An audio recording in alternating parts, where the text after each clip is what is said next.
Back in 1984, James Cameron's Terminator was released. In 1981, while finishing the shooting of Piranha 2 in Rome, James Cameron caught a fever and was delirious for quite a long time. It was in this state that a creepy image of a robot with red eyes appeared to him for the first time.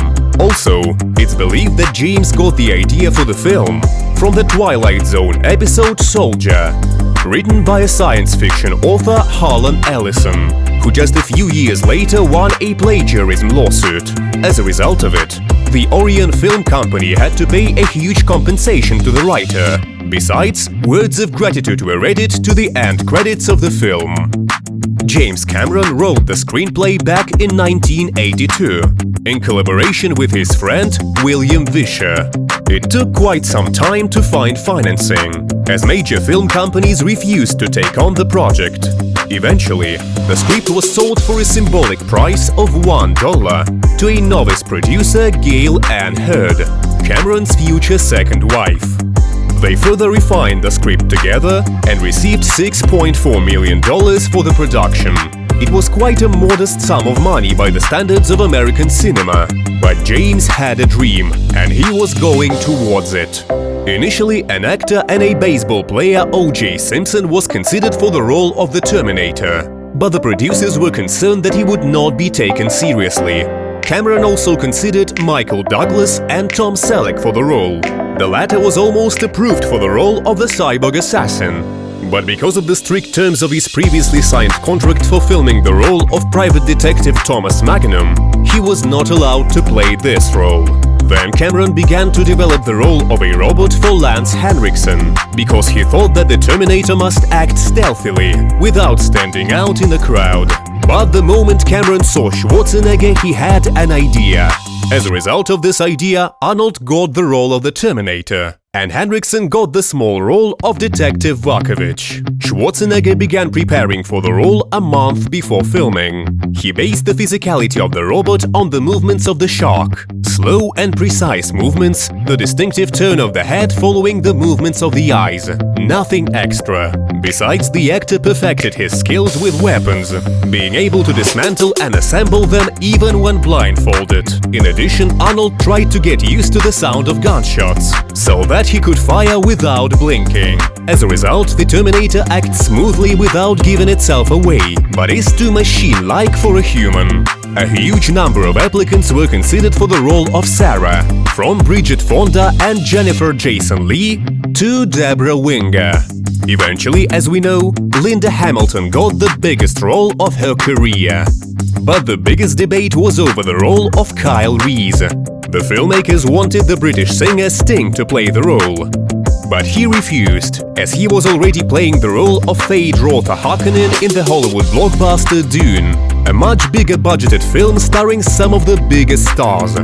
A number of high-caliber actors were considered for the role of Reese. Among them were Bruce Springsteen, Kurt Russell, Tommy Lee Jones, Mickey Rourke, Mel Gibson and Bruce Willis. In the end, the role of Reese was played by Michael Biehn, who might very well not have been in the film. During the casting, to which the actor came after another audition, where he had to speak with a southern accent for several hours, Michael continued speaking with the same accent. The producers were quite pleased with his performance, but they were not satisfied with the accent. They explained this to his agent, who was surprised to hear about the southern accent.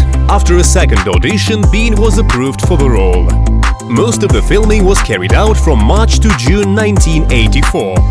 The budget for the project was extremely tight, so most of the script ended up in a trash bin. For example, Cameron had to give up the idea of the transforming robot, which would appear in the second part as T-1000. The idea that the Terminator had to eat to maintain organic tissue was also dropped. Several scenes were shot but later cut out from the film. Some were cut in order not to slow down the pace, but the two key ones, the one where Sarah suggests Reese destroy Cyberdyne Systems to prevent a war, and the one where we see Cyberdyne Systems employers finding the Terminator microprocessor, were cut out on purpose, so that these ideas could be used in a possible sequel. Even back then, Cameron was planning ahead. Cameron was unbearably punctual and demanding on the set, directing every action of every member of the crew second by second. Lie down there, Arnold. Then when I tell you, raise your head. Then your shoulders. Then sit down. Then look straight ahead. He knew exactly how things were supposed to look like. If the frame was off by as much as half an inch, he would notice it and start freaking out, Schwarzenegger recalls. And if it was necessary to demonstrate a trick, he would show it by himself without any safety ropes. Most of the scenes featuring a skeleton-like Terminator were made with a 50-centimeter doll. The shooting technique was similar to the puppet animated film. Any change of the movement of the leg, arm, skull, etc. is captured frame by frame.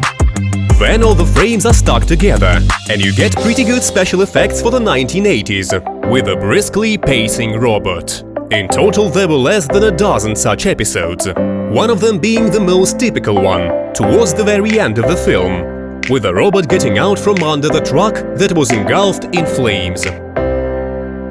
Such puppet was suitable only for wide shots.